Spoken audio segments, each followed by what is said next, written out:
Okay, after a summer break, hi and hello again to everybody. I hope that everybody's good and you had a great summer. Uh, You Change the World is a weekly event, live event, with guests or with myself, addressing you with different topics that come back as a trend. I would say my trend, not necessarily the industry trend or the market trend, but I think it's pretty characteristic if I see a good diversity of clients and they come up with different things and different topics that I can connect dots with. There is an interesting phenomena in my practice. Maybe you're going to find that I'm a little crazy, but or mystical, but it is nevertheless true and very true and it happens every day and every week systematically that one day will carry one theme or a dominant one. Let's put it this way. Because if there is 5 sessions or 8 sessions in a day, let's say, well, 5 of 8 sessions might be on the same topic. And then I can say that was the theme of the day. And maybe three were very different topics, but 5 of 8, 3 of 5, right? 80%, whatever, were of the same topic. And that's why I think this show has a big relevance because it's a good sample and represents really something that happens out there in the real world with executives, with leadership, or people who are working in the workforce or are entrepreneurs or those who are professionals. But whoever is out there working and use a coach for their own development or for their team or for other things that they want to tackle in and have an external voice and especially a sounding board and someone who can really practice coaching along with them in partnership to develop them, to identify what's complicated or to clarify, simplify, or just go after something that has to do with behaviors of people around or their own behavior, what they want to develop, what they want to improve in their leadership, in their style, in the impact that they make, etc., etc. Those themes come back and back and back. So you can find these every week on different channels. I think we can say YouTube, especially, and LinkedIn are my dominant channels. I would love to see more subscriptions on YouTube. So if you could please do that. But we are going to soon be a little bit more strategic about it and a bit louder about it. We're not after the mass market, you should know. We are really here for you who are in the workforce, who are leaders, who wants to develop themselves, grow, take something away. Because I take away from each session myself whatever I learn that I can share with you now or I can share with my other clients.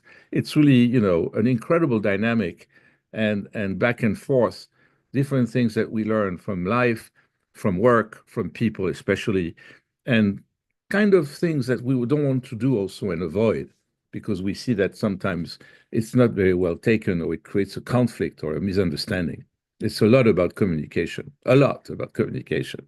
I think communication is everything. That's what enables people to interact and perform. That's what people use communication to network, to know more people, to enjoy life. Communication is at the center of everybody's lives and is transformational when people don't communicate well, and their coach can help them do a better job. This is really most of what I do, and this is most of what my colleagues do individually, collectively, with a team or with a group of people.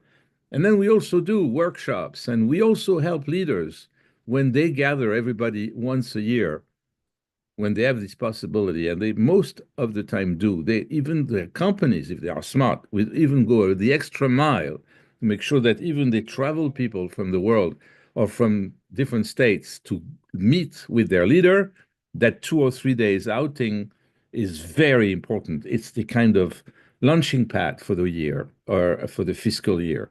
It's the engagement opportunity and to hire an external coach coming to facilitate all or part of that 3 days, come with some content or some different activities that are going to, entice engagement, clarify people's personalities, and clarify how they can interact and do a better job collaborating, but especially when the team is new, how they're going to relate to that leader that usually hires the coach for facilitating that partial or total amount of time that they all gather together, physically present, and have also some time free to socialize and to know each other.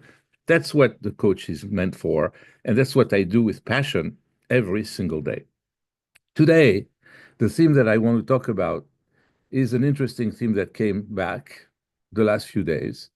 Having people who are reporting to leaders that are not clear, leaders who are ambiguous, leaders that are uncertain themselves.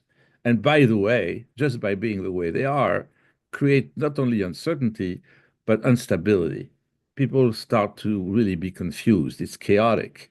Doesn't really gives them any direction, any clarity about anything.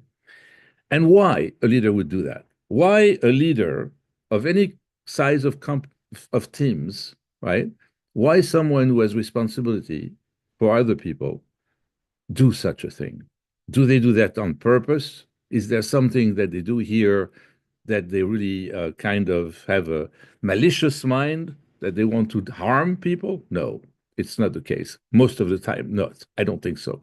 It is mainly because they lack confidence in themselves. Let's say it. Let's say it loud and clear. I'm not diagnosing leaders. I'm not here to do that. I'm not a therapist. I'm a coach. But they should go to the therapist for those who know what I'm talking about and recognize themselves right now that they have lack of confidence in themselves. They are new to their job. They haven't been really successful. They didn't have a good year last year, whatever it is. And they doubt themselves. They doubt themselves. I want to give you an image. You're going to remember if you saw that show years ago when I probably said again that image. It's one of my trauma in my career. When I saw that, it was really a shock. I was reporting to a guy in a in the hospitality industry. That guy was a leader of maybe 300, 400 people. And he had a nice office, right? And in that office, there was a library in the back of himself, right? And like in the movies, that library had a little bit of a secret place. You could open that library, but really very, very difficult to see even where you could open that library. And there would be a secret door, and that door would access a corridor, and from that corridor, going to the basement, would allow that person to just get out of the place. There was an escape door, and that manager or director had that manufacture. I think it had the design and it cost money, to arrange such a thing. It's not something easy to do, but there was probably something existing in the back already, and have this access to the outside. Nevertheless, this was connecting to his office, and I was in charge. I was an assistant manager, and my role was especially to take care of customers, of guests for the hotel that I was working for. And I was here to resolve problems, to calm down people who would be angry, guests who would be dissatisfied, or guests who would not pay their bills and would try to make it difficult for the cashier and or for the accounting department.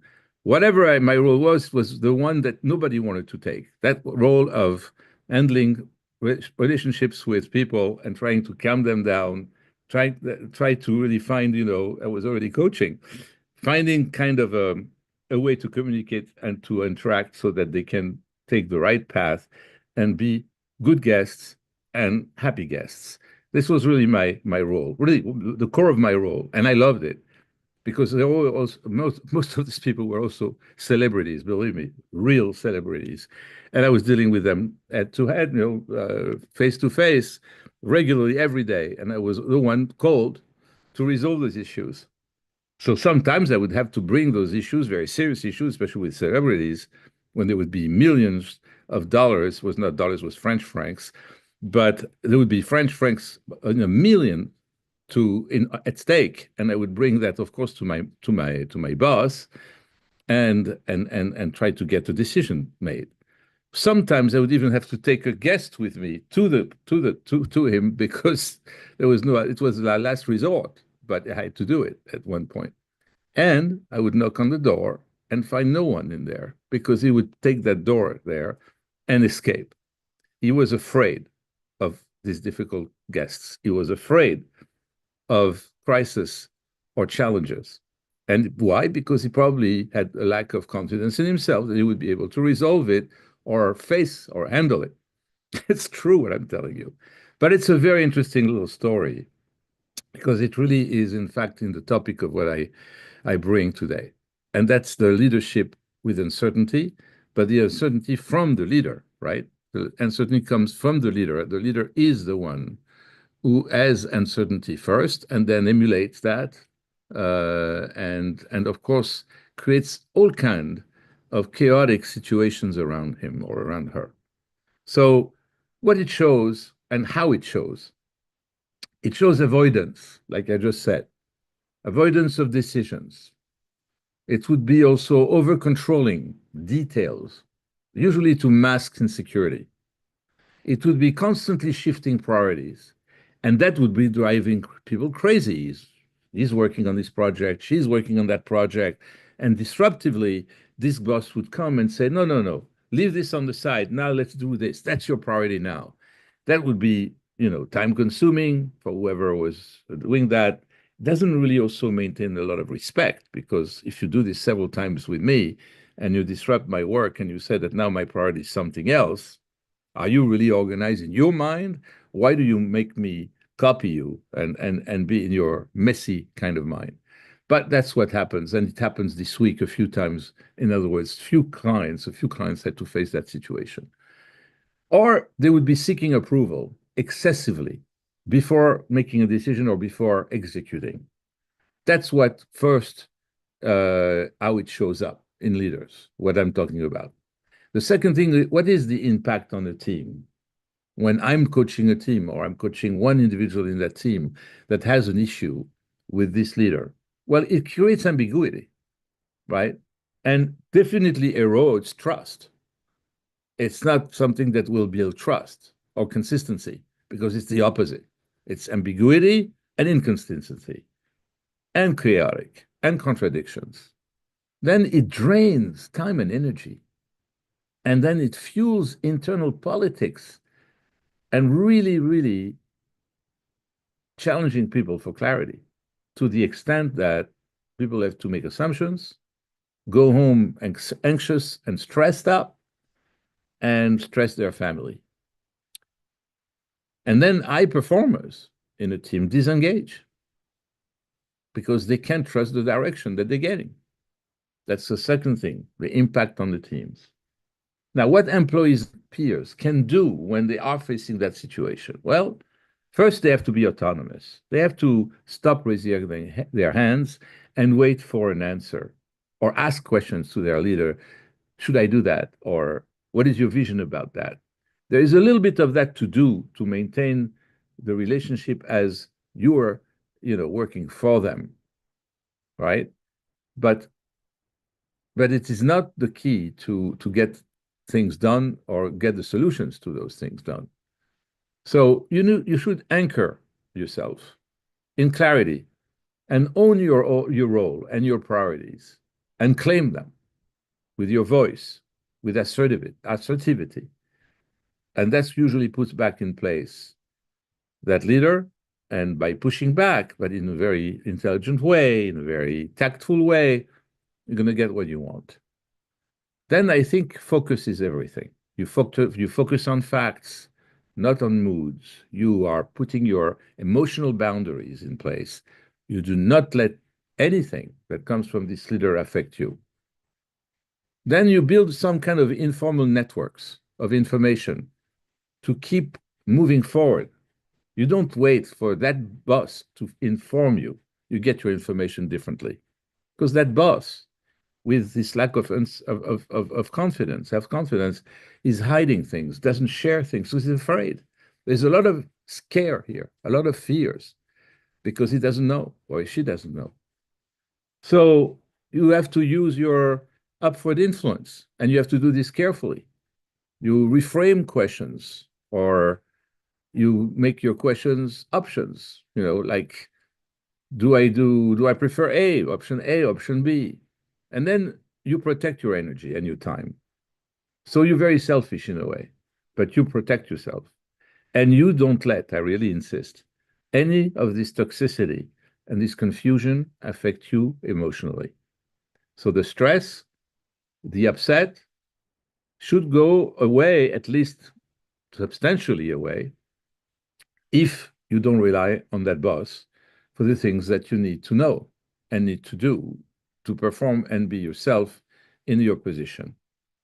Then what is the long-term risk here that we are not addressing?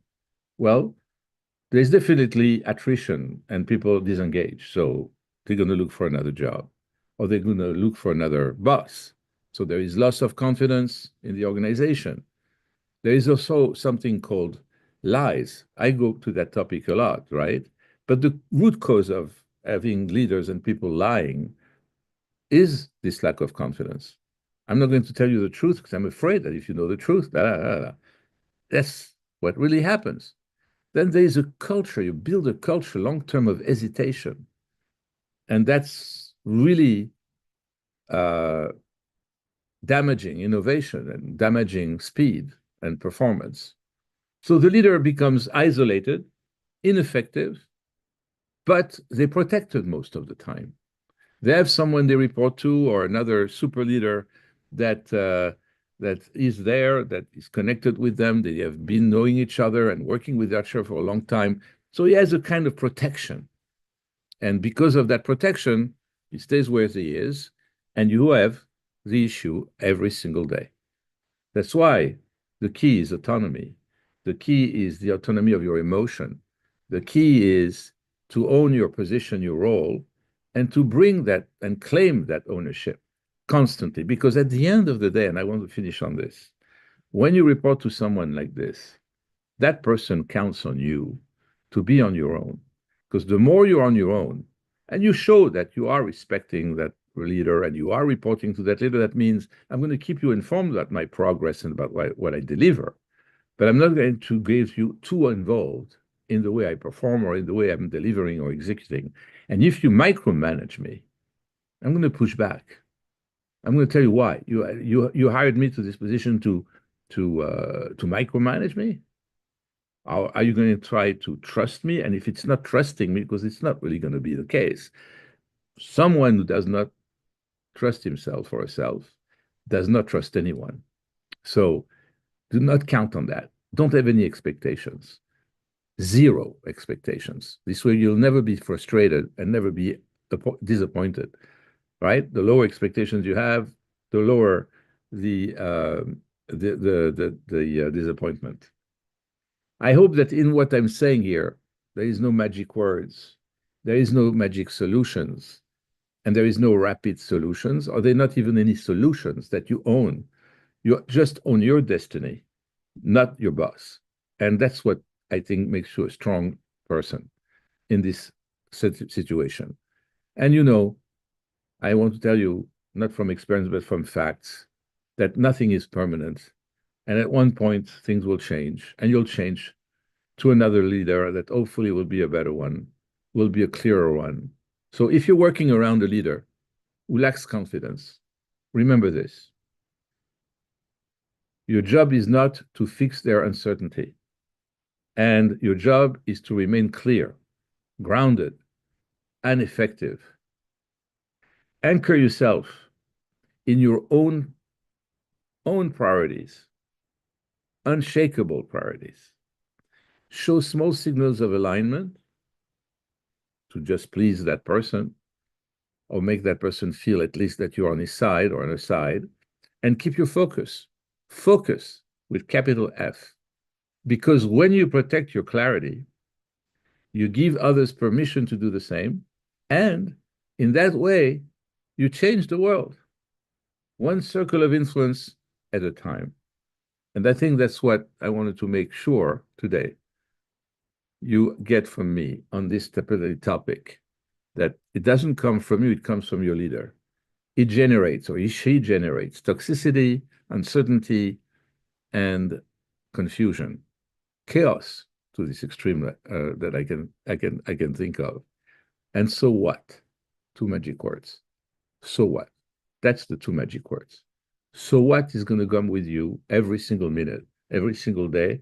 If you let this impacting you, you should be totally immune and make sure that that boundary around you emotionally is iron strong. That's what I think I can leave you with. Think about it. And if you have, of course, any comments, make those comments. That would be great on the website where you are, on the platform where you are. And if you want, you can also email me through the website, andrepolitzer.com, coachingpath.com, majesty.com, all going to the same podcast, to the same website. And see you soon. See you next week. Bye.